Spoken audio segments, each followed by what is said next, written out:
Good morning, everyone. This is your read aloud for Friday. It's chapter 6, and you guys remember don't have your readers, so you can follow along. Sorry, I'm moving all over the place.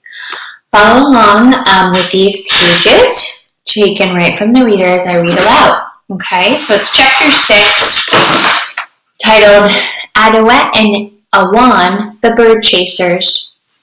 Adouette, it's time to go, whispered Awan. The sun is almost up. I'm coming, Adouette replied softly as she tiptoed through the doorway of her home. I have fish for us to eat later, she continued. I have water for us to drink, Awan said as he smiled, too, at Adouette. The children chatted with each other as they made their way towards their family's cornfield. The cornfield was a short distance from their village near the river. As they walked, the sound of crows cawing rose up into the warm spring air. The crows had returned to signal that wintertime was over. The warmth of the sun was once again encouraging life in the sleeping earth. And here we have a picture, and the caption says, Adouette and Awan head toward the cornfield.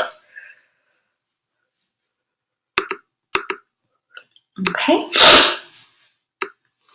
The sun was a yellow haze on the horizon as the two children walked together. Adouette and Awan had the important job of scaring the crows away from the corn seeds that had been planted in the fields. The crows had returned just in time to watch the men of the village plant their crops. The dirt, no longer frozen, was now warm enough for planting. Using a hoe fashioned from the jawbone of a deer and a small tree branch, the men created long, thin channels in the dirt. They placed the corn seeds 1 footprint apart in the bottom of each channel. They covered the seeds with dirt and watched as the rain, fall, and sunshine did the rest. Each family group had its own cornfield. Corn was an important crop. It could be stored for the winter in grass-covered pits. Corn was used to make flour for rice cakes, breads, and pudding.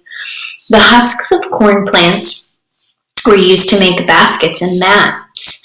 In addition to corn, each family grew beans and squash. They also hunted and fished. Once the corn was planted, the women and children checked to make sure the young seedlings got plenty of water.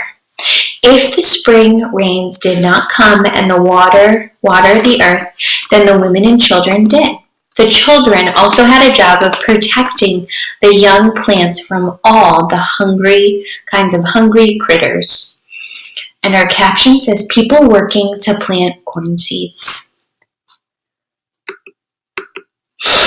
Adouette and Awan were sent to the family cornfield each day to guard the crop.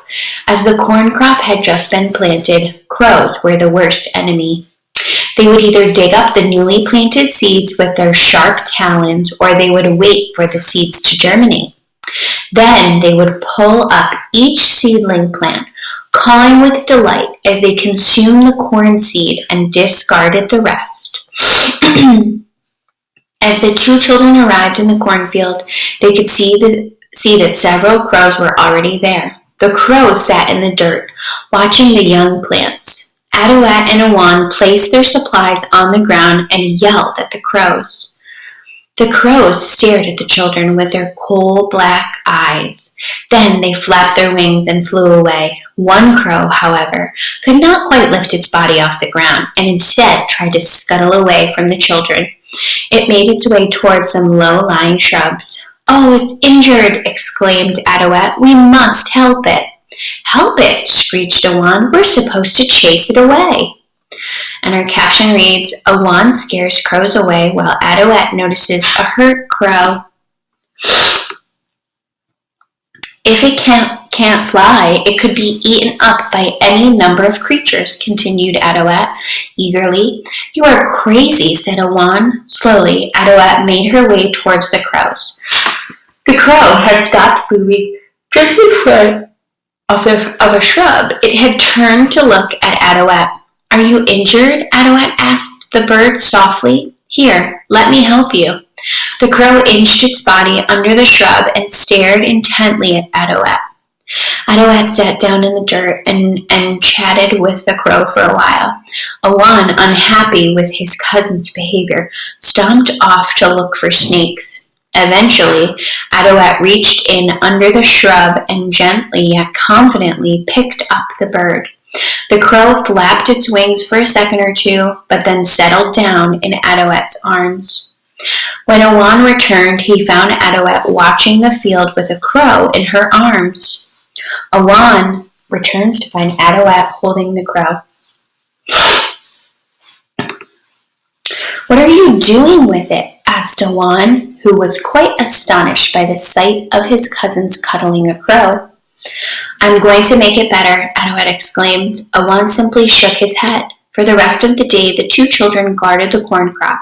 When the sun began to set, they made their way back to the village. Adoet walked proudly beside Awan, carrying the enemy in her arms. And our caption reads, "Awan continues to guard the corn crop."